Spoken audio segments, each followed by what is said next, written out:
Now, Lowcountry Forever, a public affairs presentation of the Charleston Radio Group. Coming up September 24th, there's an event that you want to be a part of if you want to help kids in the Lowcountry, and I know you do. I'm Brian Cleary. Today on Lowcountry Forever, we're joined by the Executive Director of the Carolina Children's Charity. Sonja Beale joins us. Sonja, thanks so much, first of all, for taking the time to join us today on Lowcountry Forever. Brian, thanks for having me. Everybody should know what you're about, but it's possible that somebody doesn't. We have a lot of new people coming to the area. How would you describe to folks who aren't aware of what the Carolina Children's Charity is, what you guys do? So for 34 years, we've been serving children of the Lowcountry with birth defects and childhood diseases. Children who reside in Berkeley, Dorchester, Charleston, or Colleton County can apply to the charity for grant funding to cover items or services that are medically necessary or medically beneficial.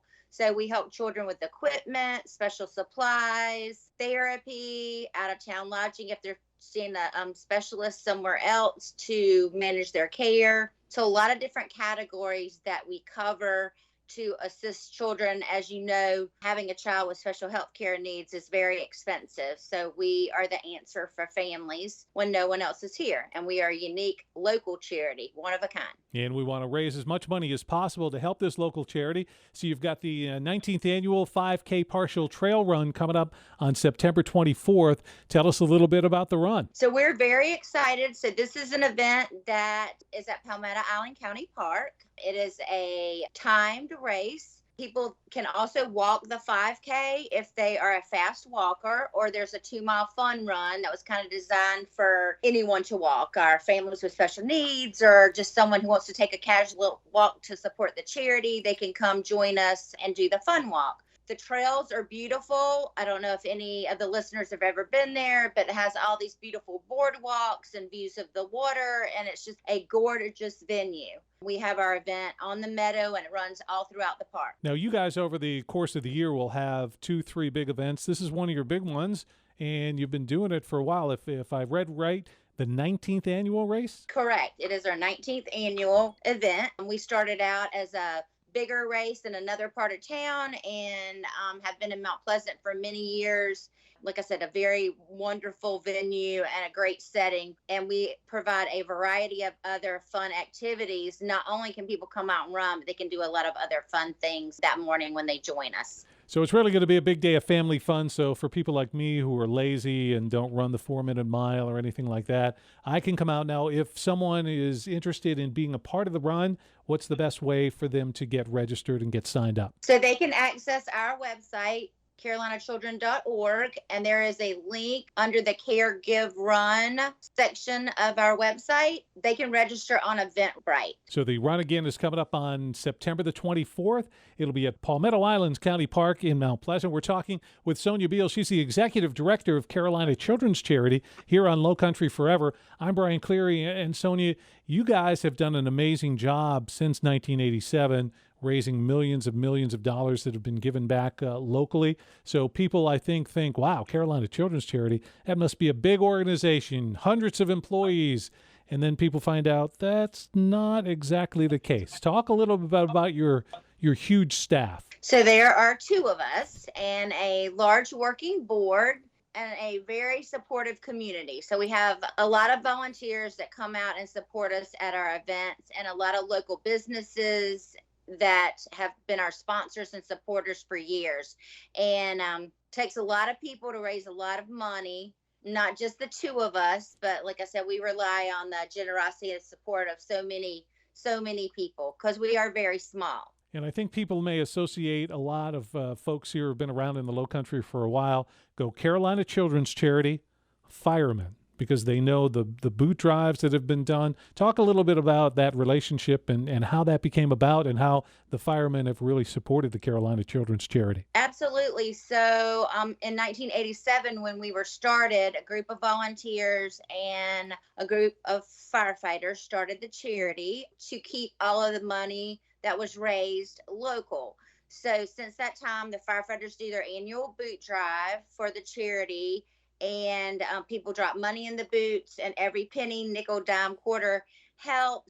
Over the last couple of years, the face of that event has changed, especially with the pandemic, but we are looking forward to having our annual boot drive again in 2023. We do have a great relationship with the fire departments, and they continue to be very supportive of us during any challenges that we may have. Like I said, exchanging money during this pandemic that we've been living in was very difficult. So that wasn't something we were able to do.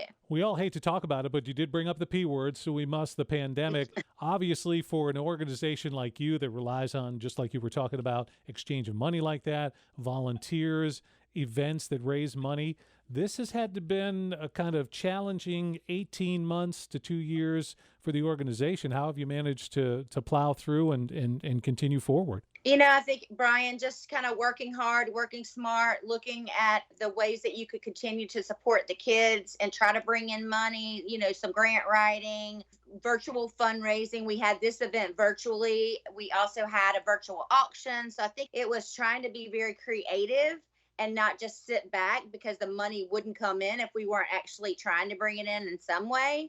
And then last year in October, we really kind of got back to our normal fundraising activity with 3 fundraisers in the month of October. And now we're pretty much getting back on track. But like I said, it does take a village. It takes tons of people to support us. Obviously, when we talk about the charity, the money is the most important aspect because that's how we're able to help the children and the families. But for somebody listening who wants to support the Carolina Children's Charity, you mentioned volunteers, what is it that you have needs for your organization that maybe somebody listening can help with? I think time and talent are always very important to an organization. So if somebody is an artist and they do face painting, we're always looking for people to come out to our events and add to our events, as an in-kind donation of their time and their skills.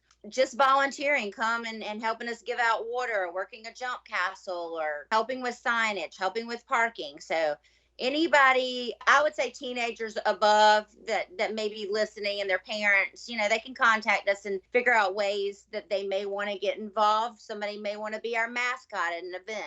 We're always looking for something. And then around the holidays, a lot of people decide that they're going to give like gift cards and things that we can use for our auction. Not everything that we get is monetary. Like I said, we receive a lot of in-kind donations that are very much appreciative and very important to our work. This is Lowcountry Forever, and I'm Brian Cleary. Today on Lowcountry Forever, we're talking about the Carolina Children's Charity. Sonja Beale, the executive director of the organization, joins us. You've mentioned it a couple of times, and I think it's important to stress because people give money to a charity. They always want to know where it's going, and the fact that you've been able to keep the money that people give local just really makes the Carolina Children's Charity something unique. So people know that when they give the money, correct, that it's staying here in the Tri-County in our area. Absolutely. And I think another thing that people are always interested to know is when we provide grants to the children, we don't actually give the money. There's no exchange of money between the families and the charity. We pay all of our vendors and suppliers directly. So that is something that I think people are always interested in knowing. So if a child has diabetes and they need medications, they call me and say, our supplies are ready. And then I call in payment to the pharmacy or the vendor. So that has allowed us to build a great reputation in the community and for people to know that if they truly do give us money, that they know exactly where it's going. If we flip this around a little bit, someone's listening and they have a son or daughter, they have a child who they think the Carolina Children's Charity may be able to help. What does that family need to do? They can contact myself or Shannon through our website. Our information is on there. Families can refer themselves. They always need a letter of medical necessity or maybe letters from therapists to support their application, but they can contact us and see if we would be able to assist them with whatever need that they have. If they have a need that we can't assist them with, then we may talk with them about other things that they are providing for their child. And that way we can work with them and say, maybe we can't do A, but we could do B. And that will allow them to have money and redirect it in their own budget if we can pick up like a medication or a therapy or a piece of equipment, something of that nature. There's got to be some very great satisfaction in the work that you do, knowing that you're helping families and children here in our community. And I would think that would be another reason for folks to volunteer, because I guess you come out to a Carolina Children's Charity event, there's sometimes the opportunity to meet the families who are directly helped. And I have to think that that's a pretty good feeling, knowing that, hey, there is the son, there's the daughter, there's the child that your efforts have specifically helped. I absolutely agree. I think that that's one reason that people should come out to the Care Give Run. A lot of our diplomats, we refer to children that we help as diplomats. A lot of our diplomats and their families come out to the event so they can see the children that benefit from us. That's my favorite part of my job, is seeing what we have done to make a difference in the life of a child. And over the years, I've seen children that have learned to walk and talk, children that were nonverbal learn to sing. It's amazing the way the children can grow and develop when given a little bit of extra assistance with whatever they need. So it's very heartwarming. It almost makes me cry when I talk about it, just because of the reward and the warm feeling that you get from making a difference. And people can make a difference in a small little way. A couple dollars can all add up, and it really does go for a good cause right here in our community. Giving really does feel good. So whether it's you giving of your time, giving of your efforts. Sonja, one more time, why don't you run down the details? Saturday, September 24th, we want to get as big a crowd out as we can. Tell us all about the run and the event. They'll come to Palmetto Island County Park. They should have pre-registered online. We are doing registration the morning of at 8 o'clock for about 45 minutes. But that goes by very fast. We'll have jump castles, service masters bringing their ice cream truck. We're going to have chicken and waffles from Pickin' Chicken. We're going to have 2 bands, multiple mascots, a lot of vendors. And once you pay that registration fee, all the other items and activities are going to be for free. People can stay at the park as long as they want once they get there. So our event will be from 8 o'clock when the doors open till around 11. It's so much fun packed in. A lot of people will be giving out things, and we'll have water and fruit and all the other traditional run and walk food. But the unique part of our event is all the little extra things we do: popcorn, snow cones, and fun. And that's the whole point here, because if you're thinking about, oh, this event is a serious run, you've got to be in shape. Hey, that's great if you are, but this is really just a great morning of fun for everybody's entire family. And the one thing that we need is for this event to grow. So if people are interested, we really hope that they will register. They can register online until Tuesday, September 20th.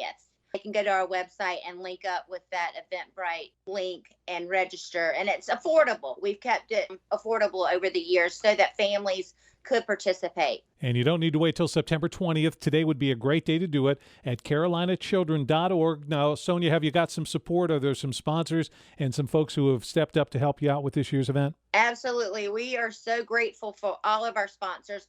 Our platinum sponsor for this event is Vertical Bridge, but we have a lot of loyal other businesses in the community that have supported us for years. The list goes on and on.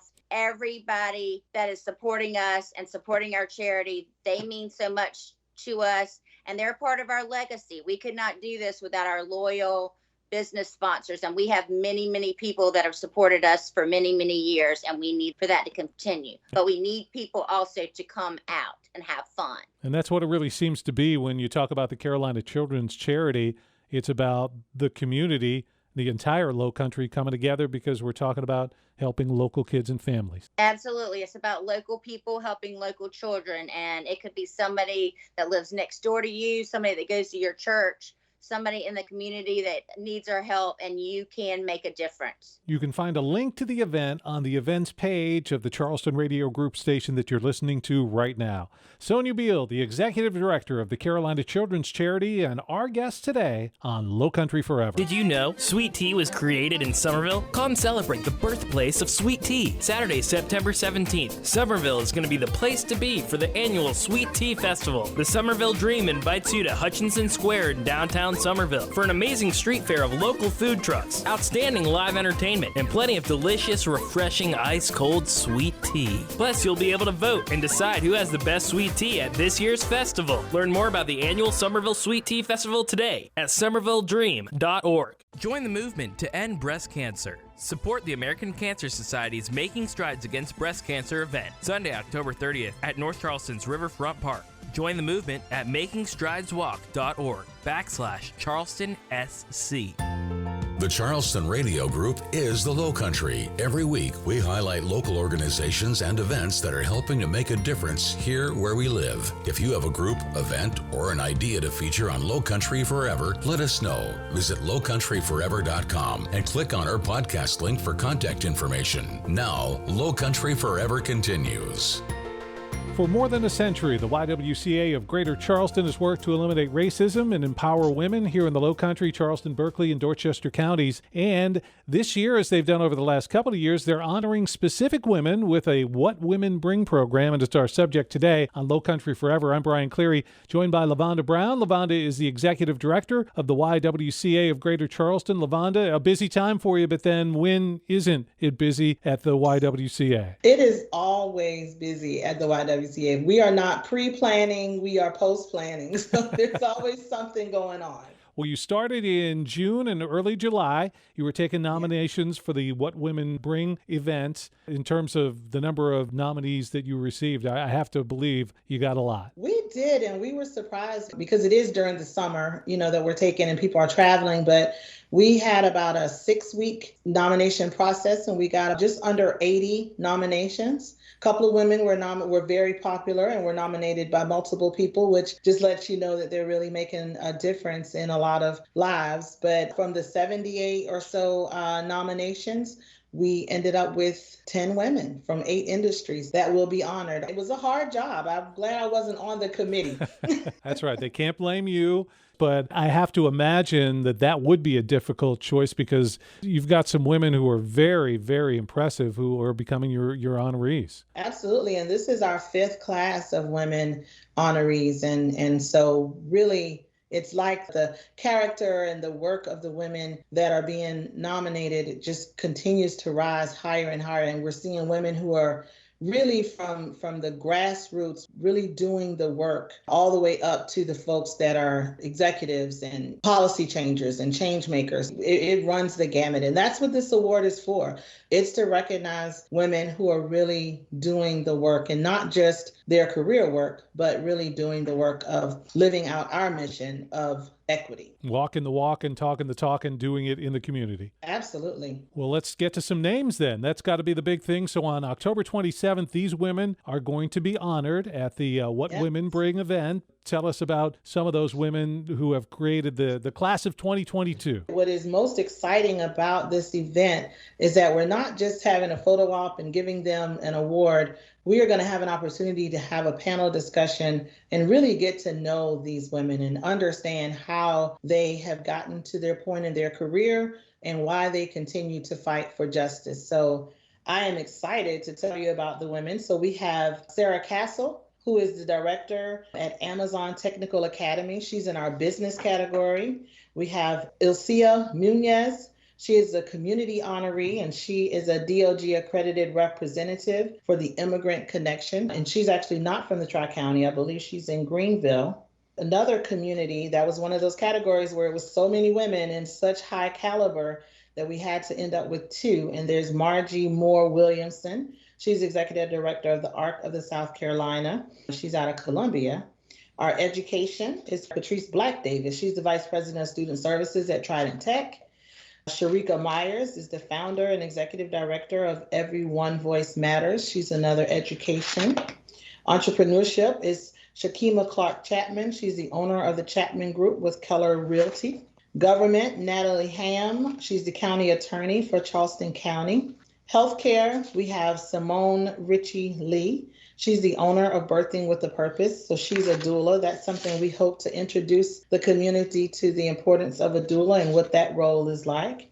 Rebecca Ryan Collette is the owner of Collette Media. She is our media honoree. And then our technology honoree is Jessica D. Kearse. senior consultant for Yovant, which is out of Colombia. So I'm very proud to honor all of these women, and I'm very excited to have 3 of our honorees from across the state, because this is not just Charleston. This is recognizing women all across the state of South Carolina. It's the 2022 What Women Bring with the Greater Charleston YWCA. LaVanda Brown, their executive director, joining me, Brian Cleary, today on Lowcountry Forever. Let me go back to what you were saying as we led into the nominees, and it even says in the information about the event, join the conversation. So you want people in the community as well to join this conversation. Yes, so there will be opportunities even before the event that we're going to do lots of social media. We will have little snippets of video introductions of each of these women. And within the information, you will be able to see what their key issues are. What are they concerned about in this day and age and in this time that we're living? So we'll be collecting questions from the audience at the event, from people on social media. And we want people to tell us what you want to hear from these women. We don't bring in big speakers from across the country and have this 45-minute keynote address from someone who doesn't know us and doesn't live in our community. We want to hear from these women. So yeah, there's an opportunity, there's a conversation, and we'll have 2 panels actually, so that we can have 5 and 5, and we'll really have an opportunity to really dive somewhat deep. But you can only get so much done in a 2-hour event, but we will have an opportunity to talk to the women that are being honored. And the 10 women on the list, you want to talk about diversity of business here as well, because you talked about someone who's working for Amazon, huge company, and then other people who were owning their own business. So I think we're going to get a lot of different viewpoints. You're going to get a lot of different perspectives. You're going to get a wide range of ages. You're going to get African American, Caucasian American, Latinx. You're going to get everything, but they're all women. That's the only thing we're not. But there will be men in the audience, and there have been some great men. Actually, a lot of our nominations come from men who recognize the importance of what the women in their lives and on their jobs and in their communities are bringing. So this event is not just a female exclusive event. It's open to the entire community, and anybody who shows up is going to be able to learn, I would think. Absolutely. It's for anyone who wants to celebrate and honor the impact that women are making in our community. Well, let's talk about the event specifically. LaVanda Brown is our guest on Lowcountry Forever. She's the executive director of the YWCA of Greater Charleston. So October 27th, we're going to bring everybody in the community together for the 2022 What Women Bring event. Let me first mention you've got 2 big-time, high-powered MCs. Yes, we do. We are very excited. Both of our panel and moderators are award-winning news anchors. So we have Octavia Mitchell, who is from Channel 2, WCBD, and we have Ann McGill, who's from Channel 5. So we are in for a treat. That is 2 women who they themselves are bringing what women bring every day, and they live the lives, and they have those careers, and so they're very representative of the women, and they're great journalists and great news anchors.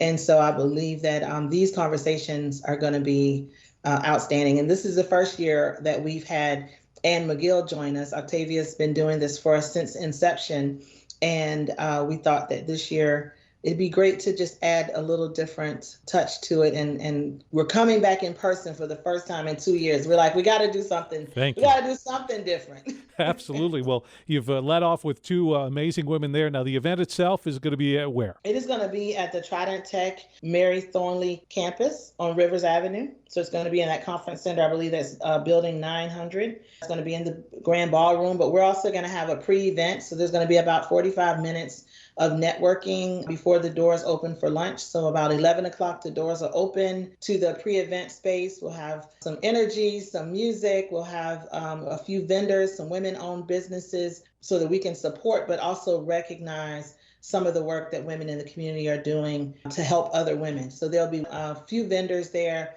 to share what they have to offer. And, well, of course, we can't have a luncheon without photographs. So we're gonna have photo booths, and we'll even have an opportunity for women to get a professional headshot done. Because we find that sometimes, particularly our younger women, come into their career and they don't have that, that professional headshot. So why not offer that at this event? I have to think people would come to the event, one, for inspiration, but two, the way you're setting it up, it almost seems like, well, this is going to be very educational as well. Absolutely. It's going to be educational. They're going to learn from women who have already blazed a path. They'll get encouraged. But then also we kind of create that pre-event space so that they have the opportunity to walk around. And, sometimes you come into an event and you just go to your table and you sit down and you wait for the program to start.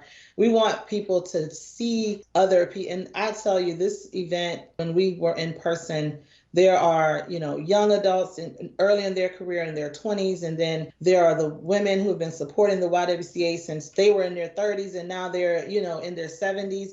And everything in between. So watching the young and the seasoned interact with one another and network with each other. And also people who see people they haven't seen in a long time to be able to get together. So as the executive director of the Greater Charleston YWCA, when it comes to women in business and in the Lowcountry, are you seeing progress? Are you happy with the way it's going? Do you think we're making the right steps? And what is it that we're maybe not clicking on that we need to? There is progress. We still have a ways to go. There are several careers where there is still a large wage gap between equally qualified males and females. So we are still working. So we have a coding program where we're teaching STEM and computer coding because that's one of those careers where the excuse tends to be we would hire more women if we had more qualified women to hire. So then we said, well, then let us take that excuse away from you. We will train our own mass of women who are trained to take these jobs, and then we'll hear what your excuse is after that. So we're definitely working in that direction, and there are other careers that we'll start focusing on in the future. So yeah, we've made some progress, but there's still a wage gap there, and when you control for race, there's an even larger wage gap. So we have our, diversity, equity, and inclusion programs and anti-racist training. So we're continuing. This is not a short-term race. This is a whole marathon or even longer lifetime of work in my case. It's not going to end anytime soon. And as long as, new people are born and get into the industry, and hopefully people will come in with good intentions. And then sometimes you have people who just continue to perpetuate the system. So we continue to make progress and fight the systemic barriers that keep people from success. And how are you when you look at younger, because you hear about millennials these days and people have different opinions of millennials.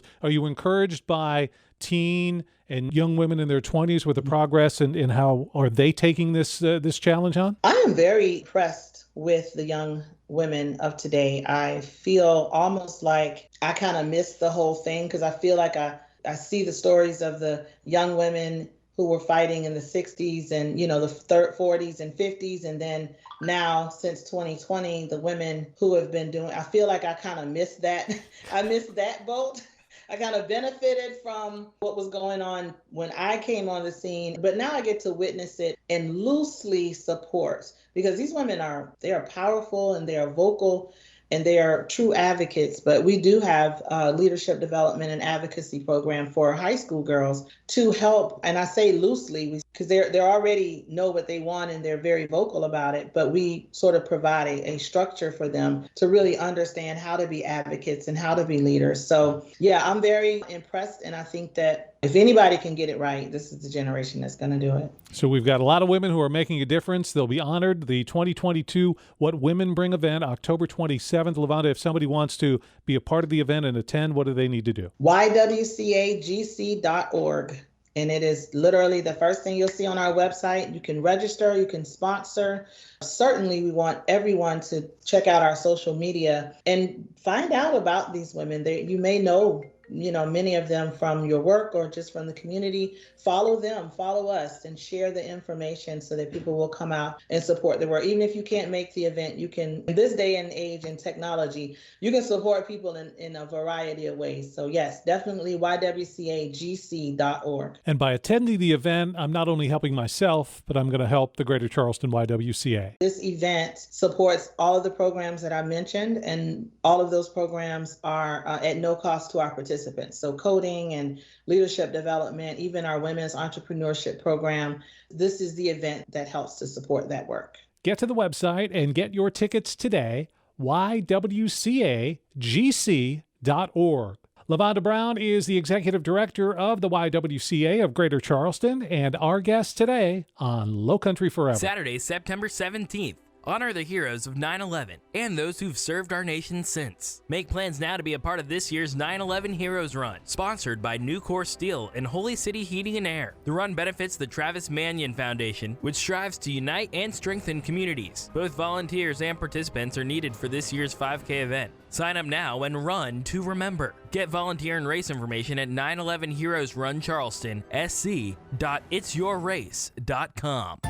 Thanks for listening to Lowcountry Forever. If you missed any of this week's show, there's a complete recording under the podcast link at lowcountryforever.com. Lowcountry Forever is a public affairs presentation of the Charleston Radio Group.